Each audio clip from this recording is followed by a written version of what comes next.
Cricket से जुड़ी तमाम खबरें, वर्ल्ड रिकॉर्ड, आईसीसी रैंकिंग और आने वाली सीरीज के शेड्यूल से बाखबर रहने के लिए सब्सक्राइब करें बी ऑफिशियल चैनल को और दबाएं बेल के बटन को ताकि आप हमारी लेटेस्ट वीडियो सबसे पहले देख सकें।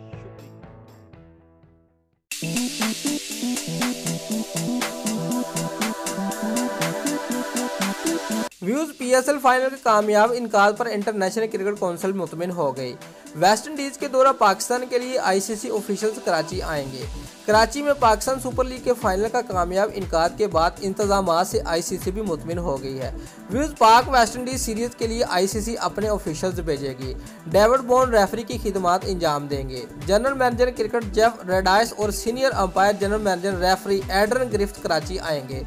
व्यूज वाज़ेह है कि आईसीसी से नुमाइंदे भेजने की दरख्वास्त पीसीबी ने खुद की थी।